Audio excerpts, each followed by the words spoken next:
Welcome to Randy's Old Time Radio Shows. Today, Randy digs into his vast collection to bring you another CBS Radio Mystery Theater, where imagination comes alive, and every episode is a journey into drama, mystery, and adventure. Turn down the lights and let the theater of the mind begin.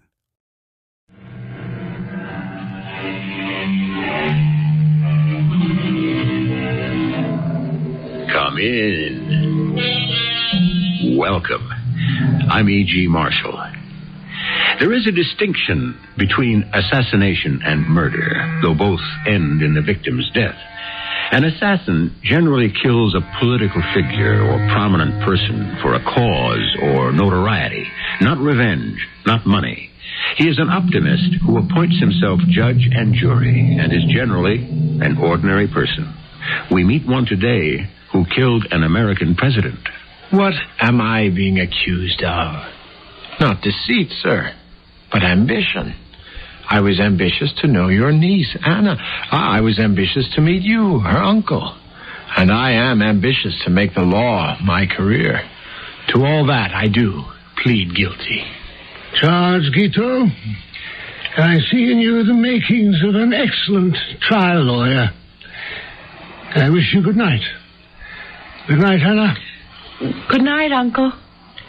Now, where were we? You were magnificent, Charles. It was nothing.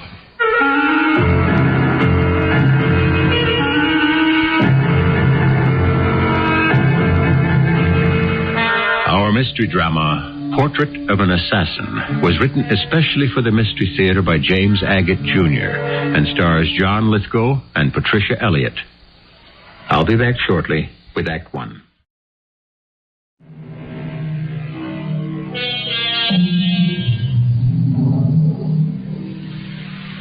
Some said he was a visionary.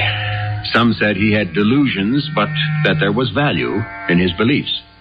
But the means he used to benefit his country proved he was a misfit. Put a man on the scales. If he is in balance, the world gains. But if his purpose outweighs judgment, he is not a man, but a beast. How does such a man become what he is? Charles Guiteau, the assassin of President Garfield, started life with a golden rule, which somehow became tarnished along the way.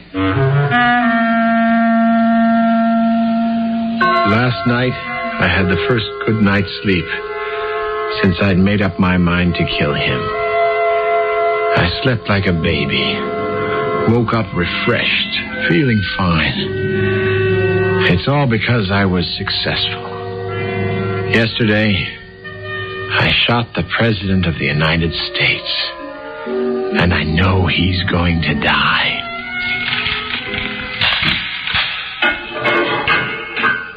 Charles? Yes? Who is it? It's me, Moreland Finley. Finley. You came after all. I'm an attorney, and we've known each other a long time. You might as well have someone you know represent you. All right, guard, you may lock me in with the prisoner. Now, suppose we begin at the beginning, Charles, and you tell me all about it. All about it. Finley, have you talked to Anna? Your wife? My ex-wife. Have you talked to her? No, I haven't. Not recently. You should. You should. Anna, why did you? Why? Are you saying, Charles, your ex-wife, Anna, is implicated in this? I don't know. If I'd never met her, would I be here? Was all this her idea? Is that what you're saying? It was my idea. All mine. She had nothing to do with it. I want you quietly and reasonably to tell me when you first decided. How long can we live with tyrants, with injustice? Charles, do you understand why you're in jail? Of course. I planned it that way. Finley, I've changed my mind. I don't need a lawyer. It's only a matter of time. Maybe minutes before they'll come for me. Who? Why, General Sherman. and General Grant and the people. Once everybody hears what I've done, they'll rise up and acclaim me. Don't you understand? Not quite, Charles. I have rid the United States of America of its greatest enemy. Removed him. I'm a patriot. So I can accept all this, being placed in a cell overnight. It has to look all according to the books. Did you see the pistol I used? Yes, I've seen it. I bought one with a bone handle because I knew it would look better in a museum. Anyway, I don't think I need a lawyer, with all due respect to you, Finley. Charles, you do. Not everyone will understand that your motive was patriotism. People are so blind. I'm sorry, I'd offer you a cup of tea or coffee, but I'm not in my own house. Did you ever have a house of your own? Oh, certainly. I didn't always live in rooming houses. To look at me now in this bedraggled condition, you'd never believe I had a house, a wife, an excellent position in an attorney's office, Humphrey and Walters in Chicago. You probably heard of them. Yes, I had a house and a wife, Anna. Oh, Anna. Tell me about Anna. I'm trying to remember. Was it 12 years ago? Was it really that long ago? Tell me about Anna. I met Anna. We met at the... Where was it? The Y. Yeah, the YMCA in Chicago. 12 years have gone. She was working in the library in the YMCA. How pretty she was. Yes, can I help you? Do you have a copy of Blackstone's commentaries? I can't find it in the stacks anywhere. Blackstone... I'm not sure. I don't believe we have. Sir William Blackstone? You must have. Why, he's the Bible for jurists. Are you an attorney? Yes, I am. I'm with Humphrey and Walters here in Chicago. I guess I'll have to look elsewhere. Oh, I wish I could be of help to you, Mr. My name's Charles Guiteau. That's French. French? You speak English very well. Well, I've traveled a great deal.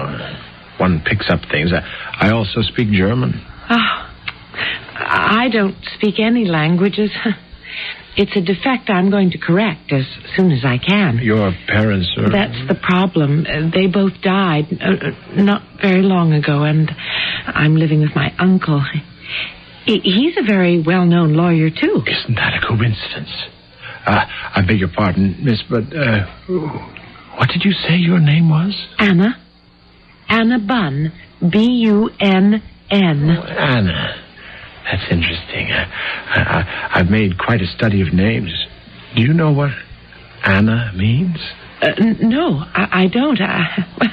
I never thought about it. I must tell you sometime. An unusual name. No, it's not. But then you're an unusually attractive young person.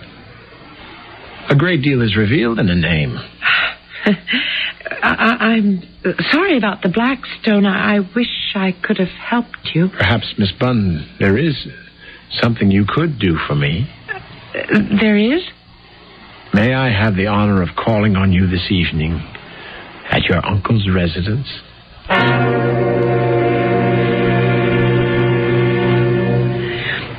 Uncle Ted, I met the most peculiar man today in the library. I mean peculiar nice.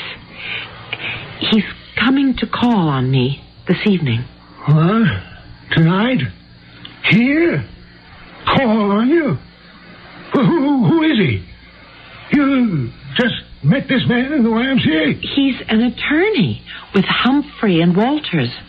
Oh, that's one aspect in his favor. What time is he coming? He said he'd be here at 8. Uncle, you're not angry with me. He'd like to meet you. He really would. No, child, I'm not angry.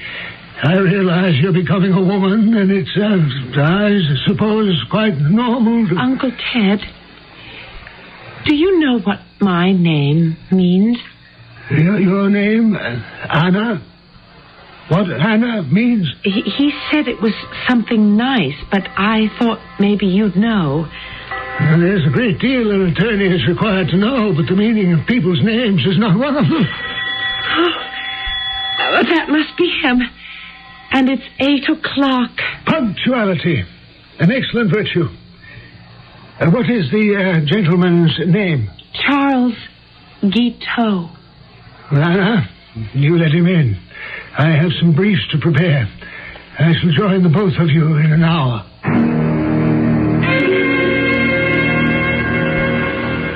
I tell you, from nowhere. He did it. Oh, others can do it.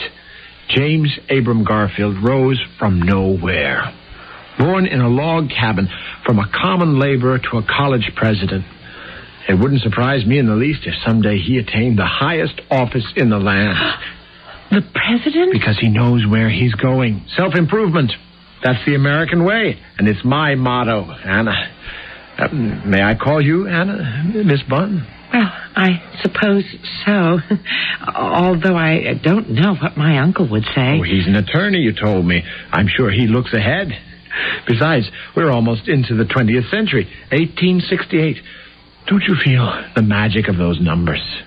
I voted for Ulysses S. Grant, and he became president. 1868. What a year this is. Did you hear that a tremendous meat-packing company opened a big plant here in Chicago? Progress.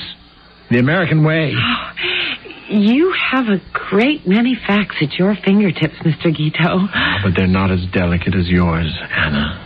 Oh. What legal work do you do, Mr. Guiteau? You may call me Charles. You were going to tell me what my name meant. So I was. Anna means the graceful one.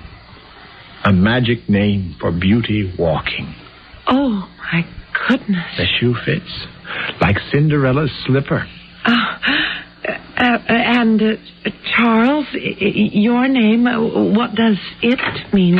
Charles comes from the Latin Carolus, and it means strong and manly. And it also means spurious, deceitful, and false. I suggest, Mr. Guiteau, as you take up your hat, walk yourself to the front door and let yourself out of this house. Let me explain. No, there's nothing to explain. I happen to know Judge Walters as an old friend and neighbor. I saw him just now, and he informed me that although you're employed in his legal firm, it is not as an attorney, but as a clerk. Do you hear that, Anna? A clerk. Sir, I ask again that I be permitted a few words. Go ahead. Keep them brief. I admit I passed myself off as an attorney to your niece. But the circumstances are extenuating, sir. I was not lying to her, per se, because I always think of myself as an attorney. It has been my life's ambition. Not deceit, sir, but ambition. I was ambitious to know your niece better. I was ambitious to meet her uncle. I am ambitious to make the law my career. And to that, and that alone, I plead guilty. Guiteau, I see in you the makings of an excellent trial lawyer. I wish you good night. Anna, when Mr. Guiteau leaves, make certain all the gas is turned down. Well, good night, sir. Come see us again. Good night, Anna. Good night, Uncle Ted. Now, where were we? Oh, you were magnificent. Oh, it's nothing. Uncle Ted is right. You are going to do very well. Oh, of course I am. I don't need him to tell me that. You could tell everything about you when you spoke. You really are the most interesting man I've ever met. And you're the loveliest lady I have ever met. Why do you work in that library, Anna? Surely your uncle... Well, yes, he could take care of me easily, but I want to work. I want to learn. I want to do something. I think we're very much alike. I hope we can become good friends. I would like that.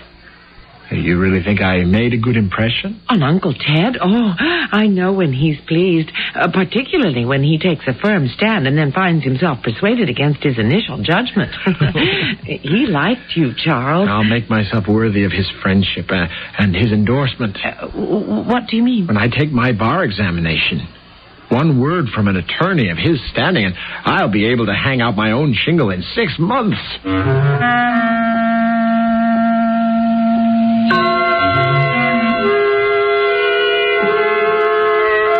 Like the pieces of a puzzle, those making up the portrait of Charles Guiteau are beginning to fit together.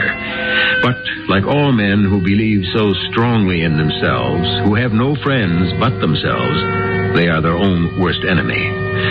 The paths of Anna and Charles have come together. Will they run parallel or cross? I shall return shortly with Act 2.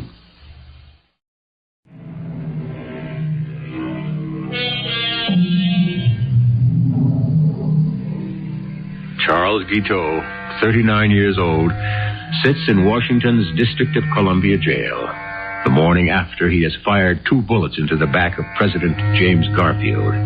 His attorney, Moreland Finley, is questioning Guiteau, trying to put together a case for the defense. And did your wife's uncle intercede with the bar examiner on your behalf? Of course he did. And I became a lawyer. Not that I wouldn't have anyway. It didn't occur to you that having your wife's uncle put in a word for you was not exactly the proper way to pass an examination? It was my character he endorsed, not my ability. Finley, wake up. That's the way things are done. This is America. You scratch my back, I'll scratch yours. I don't understand. Anna's Uncle Ted was glad to get rid of her. I was an excellent prospect for marriage. By helping me, he was ensuring his niece's future. And I was a good husband. I did everything I could until... I despise her now. Marrying Anna was the biggest mistake I ever made.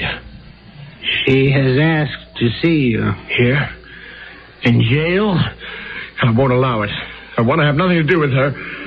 If that's so, Charles, why did you marry her? Because... I married Anna because I loved her. That was then. Want to tell me about it? I remember the very day. It was a year after we'd married. Anna? Anna, I'm home. Anna, where are you? Anna. What are you doing lying on the bed in your bathroom? We're supposed to be going out tonight to celebrate. We are? Celebrate what? Anna, what's the matter with you? It's our first anniversary. We've been married a whole year. Well, you know that. Come on now, honey. Get dressed. I've got a table reserved for us at the Wisteria. Charles, Mr. Tupper, the landlord was here. What, again? I told him last week I'd start paying him back what we owed him and not to worry about it. Charles, he says if he doesn't get the past 6 months' rent by Friday, he's going to evict us. Oh, just let him try. After all, I'm a lawyer. I know the law. Wait till I show you the snazzy suit I bought in your honor to celebrate our anniversary. I told the salesman, never mind the box. I'll be wearing this suit in half an hour. Feel that material, honey. The latest thing, Cheviot. Now, you get dressed. How did you pay for it? I charged it. How are you going to pay for the dinner? Just put my John Hancock on the check. They know me at the Wisteria. They're thinking of hiring me as their attorney. I'm sorry, I don't feel well, Charles, and I don't want to go there. We mustn't run up any more bills. All right, then. I'll go get a bottle of wine. Put it in the icebox, and we'll celebrate here. I tell you what, you order what you want, and I'll make dinner for us. I'll cook it. On what? On our stove, of course. Anna, what's the matter with you? Don't you think I can cook? Charles, they came today, and they took the stove away. Who did? Bradford's, where we bought it, and they took the icebox away, too. Oh, Charles. How long is this going to go on? I'm having a little hard time getting established. Be patient. But you spent everything we saved. Everything Uncle Ted gave me when we married. New suits, dinners out. Oh, Charles, we have to be careful. You've given me an idea. Your uncle, when he gets back from his vacation, I'll ask him to advance us something. I've never asked him for a penny. Your uncle owes you something. Well, he owes me something, too. I took you off his hands. So the least he could do... What did you say? Well, a couple of $100 is the very least he could do, and he won't even feel it. You took me off his hands? A figure of speech, more or less. No, I won't. Anna, don't make me angry. I'll tell him about the account I'll have, the Wisteria restaurant. Just a couple of $100. Enough to get old Tupper off our backs. Oh, Charles, what does the restaurant want a lawyer for? To collect from all those people who signed for their meals and haven't paid up. I'm the ideal attorney for them. Now, how to celebrate. I've got it. Don't get dressed. Stay as you are. Your hair in a mess, just the way it is. Go downstairs and knock on Tupper's door. Tell him you're so ashamed. You've spent all the household money and you wanted to buy me an anniversary present. Can he loan you $20? We're already into him for 6 months. What's another 20? Then we can go out, have ourselves a whale of a time, and it's all paid for.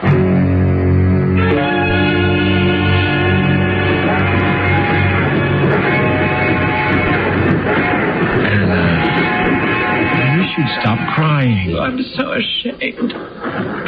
Having to leave Chicago like this and not telling anyone. We didn't have to leave.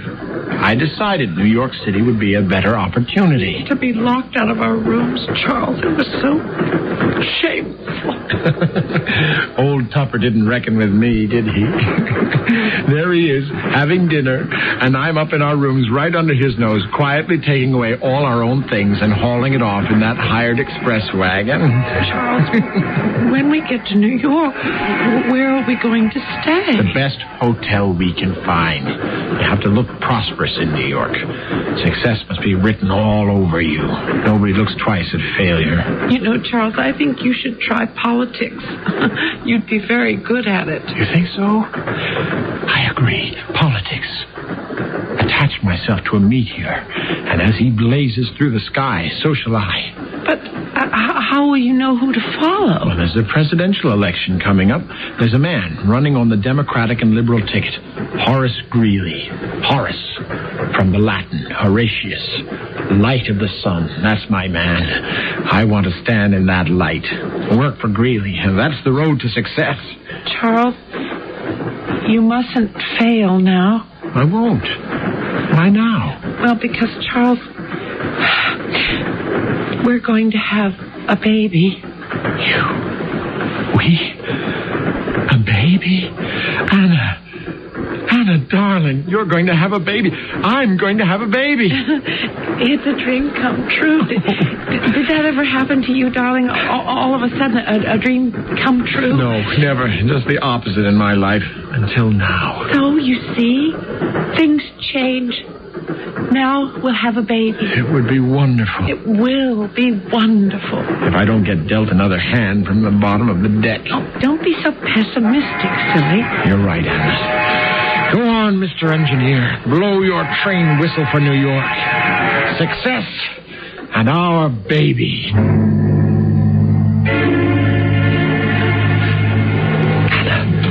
Anna, come on, follow me. We climb out this window and walk down the fire escape to the street. I can't. I'm afraid it's so high. What are you talking about? The whole hotel is only 5 stories high, and we're on the 3rd floor. I can't go out there, Charles. I can't. So what do? Wait till morning, till they take everything away from us? Anna, are you going to stand in the way of my becoming an important politician in New York? Now, come on. You, an important politician. Nobody knows you exist. It's the same old story. We run up bills, we can't pay the rent, and have no money because you have no job. No, I don't have a mere job. I have a position with the Republican Party. I speak at rallies for Horace Greeley. But you never told me that. Well, now I have. If anyone in the party finds out we had to take a moonlight flit, I can kiss my future goodbye. Now, just step over the windowsill. I've got the bag. I can't. Anna! I'm sorry I slapped you. You try the patience of a saint. Now do it. Just follow me down one step at a time. All right. I'm coming.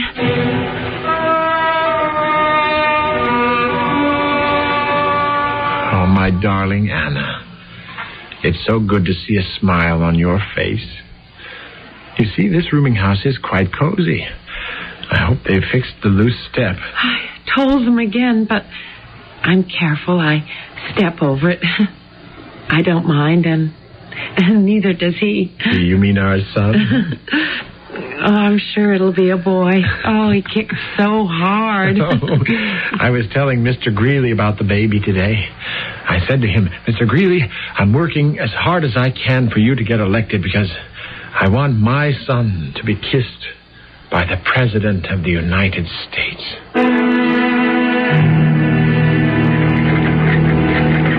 Mr. Motorman, would you slow up this trolley when you get to 22nd Street? That's where I have to get off. I said, could you slow up, please? Slow down the trolley. Hey, I'm running my cane through the front glass window. I told you to slow, and you refused. I am Charles Guiteau, a prominent member of the Republican Party. My wife is ill. I have a message to get home as quickly as possible, and you are hindering me. I shall report you to the authorities. Out of my way, woman! Can't you see I want to get to the door? Are you Charles Guiteau? Yes, I am. I'm Mrs. Hager, the midwife. The midwife? Did you come to see Mrs. Guiteau? Has she delivered her baby? Mr. Guiteau, sit down here on the steps next to me. But I want to go up and see my wife. There's time for that. She's resting. Comfortably. Then you saw her? I've been with her, yes. Well, we didn't expect a baby for another month. Is Anna all right? She's all right, but she lost the baby. What? Yes, your wife fell down the steps. Oh, Lord. Now, you sit here on the stoop and try to gather yourself together. She fell down the stairs. It was that loose step. She's very brave, your wife is. She'll be fine. Why me? Why me? Why is everything visited on me?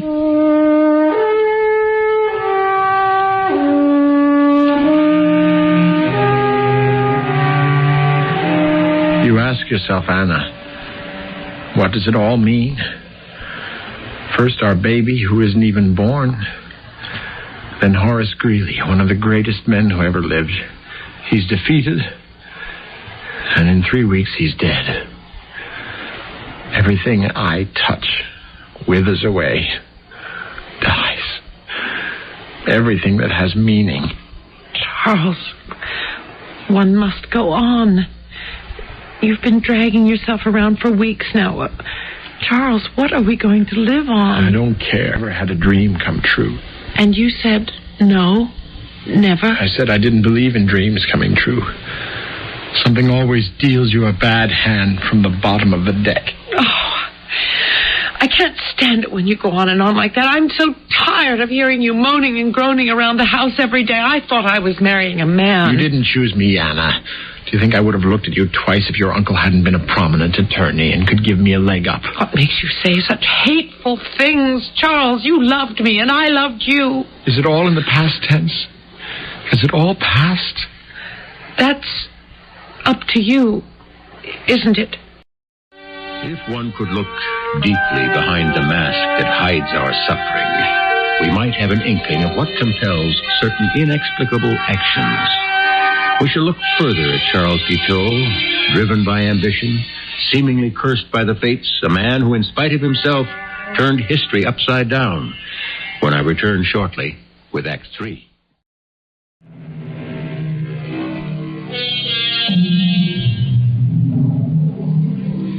The records show that from this time on, Charles' wife, Anna, began to fear for her life. She was afraid her husband was losing his mind, that he had little control over his actions. Each day brought new delusions and new terrors. Anna, did you kill our baby? Charles! I'm not mad, you know. Nor am I blind. Did you deliberately walk on that loose step because you didn't want us to have the baby? Yeah, you did it on purpose, didn't you? I can't stand to listen to this anymore. I'm leaving until you come to your senses. You're going nowhere. Let go. You're hurting my arm. You will leave when I tell you to leave. I'm your master. Do you understand that? Yes, Charles. You will do as I say. Yes, Charles. That's better. I've decided to go to Washington. Yes, Charles. If Greeley had lived, I would have been his minister to Chile. You know that, don't you? I know that, Charles. Well, that's why I decided to remain in New York. You said Washington. I said no such thing. I said New York. I shall open an office downtown to collect bad debts.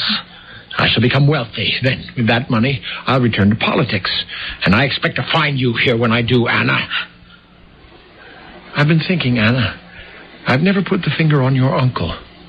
If I wrote him, do you think he might be able to advance us a little money?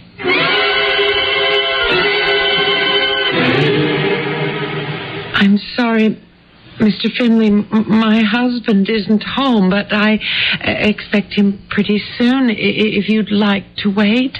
Mrs. Guiteau, your husband has rented space from our legal firm down on Liberty Street. We gave him a desk from which to conduct his business.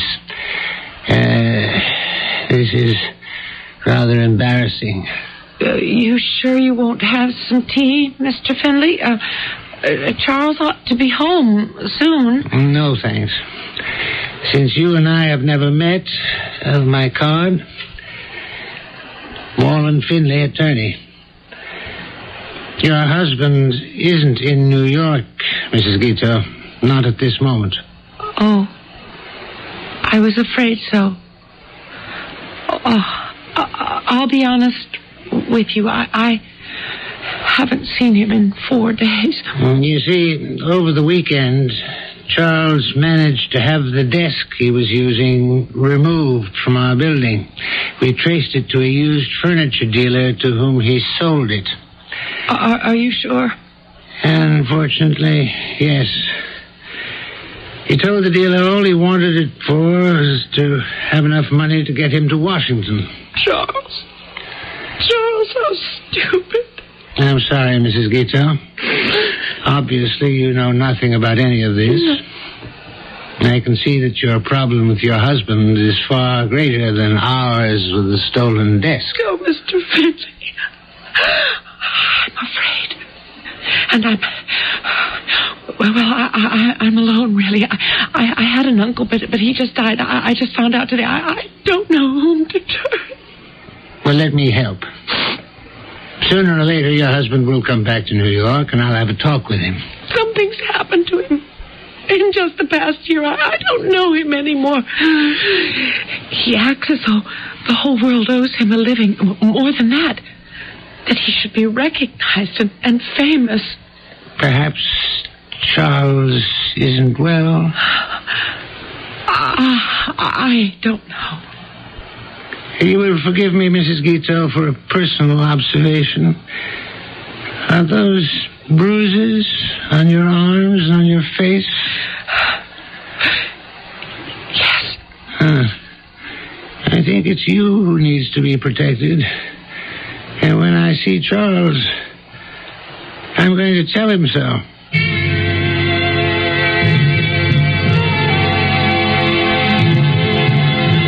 Finley, I'm sorry you're upset about the desk. Of course I'll pay for it. It was the weekend. I needed the fare to Washington. I couldn't reach you. I mean, what else could I do? You knew I was good for it. I went to see your wife, Charles. Oh, did you?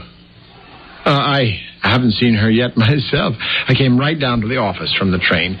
She's in for another shock, I'm afraid. Her uncle passed away. I learned that while I was in Chicago. I thought you said you went to Washington. By way of Chicago. I wanted to see Uncle Ted first. I was too late. Not a dime. What do you mean? He didn't leave us a dime. Not anyone. Didn't have a dime. An illness took everything. Now, Finley, if you can wait just a few days, I will pay you for the desk. In the meantime, do you have another one I could use? I don't know that we ought to do that. But all my stationery's printed giving 96 Liberty as my address. I have to run. I've been gone a week, and Anna will be worried. But she'll be happy when I tell her I've got excellent prospects for a political career. Someday, Finley, you'll boast that you rented office space to the Minister of France, Charles Guiteau. Charles, Anna isn't at the apartment. She isn't? I advised her to move out, and she has. What is all this? Where is she? I'm sorry, but I can't tell you. Finley, I will institute proceedings against you, accusing you of kidnapping my wife. I warn you. Right now, at this instant, you believe you'll file suit, Charles. But you won't carry it through. You may strike a woman, but in a man's world, you're not a man of your word. You're not even a man. You think so? You don't know me. I wish I knew what to advise you. You appear to live in a world that doesn't exist. Does that mean I can't have a desk here? I'll find some space and a desk. At least that way I can keep an eye on you.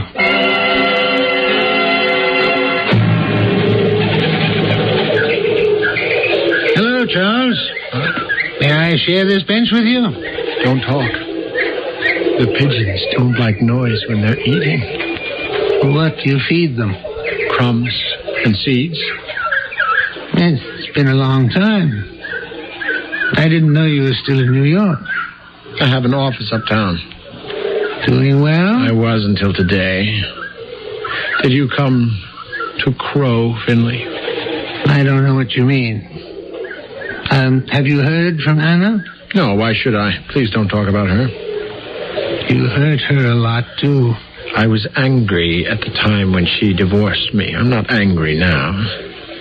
Hand me that bag of bird seed next to you, Finley. If she'd stayed married to you, how would she know you wouldn't get angry again and hurt her? Because I loved her. But that's all over. Everything's over. Did you see the Herald this morning? James Gordon Bennett's filthy sheet? No. You'll enjoy it. Third page headline, a profitable collecting lawyer. Hey, that's a picture of you. What's this about? They claim that when I collect money due a client, that I keep everything I collect as my commission. How did they get this story? Somebody's out to get me. Ruin my business. Ruin me. I don't know why I should be surprised. It's been that way all my life.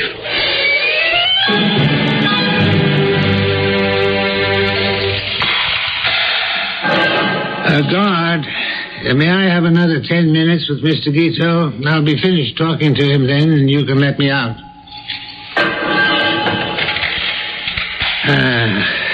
That was the last time we met, Charles, in the park in New York when you were feeding the pigeons.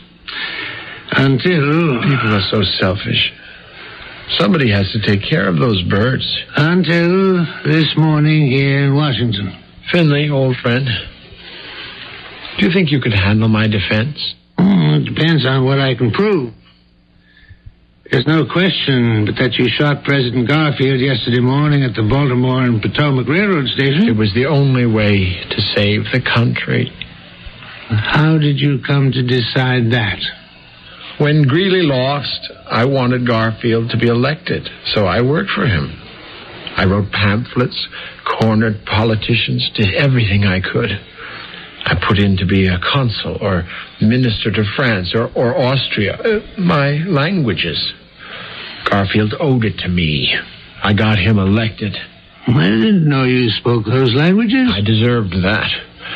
Most of those appointments go to friends who couldn't find those countries on the map. So every day I'd go to the White House and leave a message to remind the president I wanted one of those jobs. Did he know you? Of course he knew me. It had been me stumping for him, speaking everywhere. There isn't a street corner from here to New York I didn't speak at. Finley, I swung that vote. And then, about 6 weeks ago, Garfield betrayed me. He betrayed all of us. I'd gone, as usual, to the White House. Good morning, Mr. Guiteau. Did you pass my message of yesterday in to the president? I took care of it. You know, the president is very busy. You don't have to tell me. I know how time-consuming the affairs of state can be. He and I have often joked about it. You've talked to the president? Well, not recently. I knew Jim and his family back in Ohio. Did you know he was born in a log cabin? No, Mr. Guiteau, I didn't. Born in Orange, in Cuyahoga County, Ohio. We were neighbors. He ought to make his decision about who is to be the next minister to Austria pretty soon. Minister to Austria? You told me France yesterday. I did? France wouldn't be much of a hardship. But I've written him I plan to marry a very wealthy Austrian lady so that we can entertain in high style in Vienna. That's important, you know. Mr. Guiteau, I've been asked to ask you not to come to the White House anymore. I don't understand. Orders have been given from a very high level. It's not my doing. That you're not to be admitted through the gates after today. It's incredible. Why, I put Garfield into the White House. It was my pamphlets, my speeches. You know he won by a very narrow margin, and it was I, Charles Jules Guiteau, who got him elected. I'm sorry, sir. I didn't know that. Now, if you'll excuse me.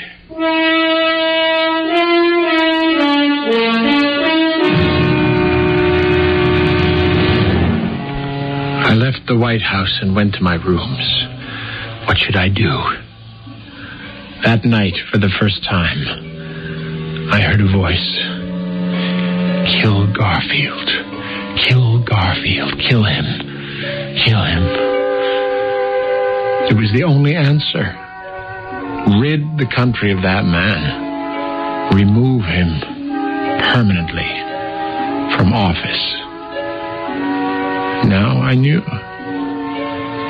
After 39 years of wondering why I'd been placed on this earth, I knew why. I suddenly had a meaning. I, Charles Jules Guiteau, had but one purpose in life, and that was to save the Republic.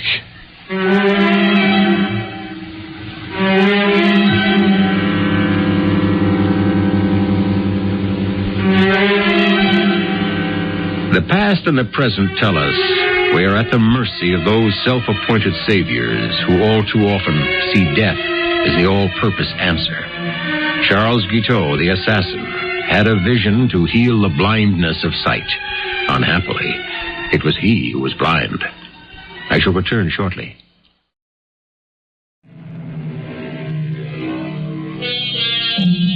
There are some who say no man in high office is safe from the assassin's hand. That in this country, the mere fact that one American is exalted above others fuels the fires in the dark minds of fanatics. In that respect, our era might be called uncivilized. Because we of Mystery Theater believe only the clear light of knowledge and understanding can protect society, we have presented this portrait of an assassin and hope someday we can call ourselves civilized. Our cast included John Lithgow, Patricia Elliott, and Robert Dryden. The entire production was under the direction of Hyman Brown. Well, folks, that's it for this episode here at Randy's Old Time Radio Shows. Before we wrap up, it's worth noting that Randy dedicates countless hours to restoring and editing every single show before it's uploaded for your listening pleasure. Our goal is to preserve these old-time radio treasures and make them sound as clear and warm as the day they were first broadcast. If you'd like to support his hard work and help keep these classic shows coming, any donation, big or small, is sincerely appreciated. You'll find donation links in the description below. Or if a QR code appears on your screen, simply point your phone's camera at it and follow the prompts. Randy sincerely thanks you in advance for helping keep these shows alive. Thanks for joining us, friends. Until next time, keep the memories warm and the stories close.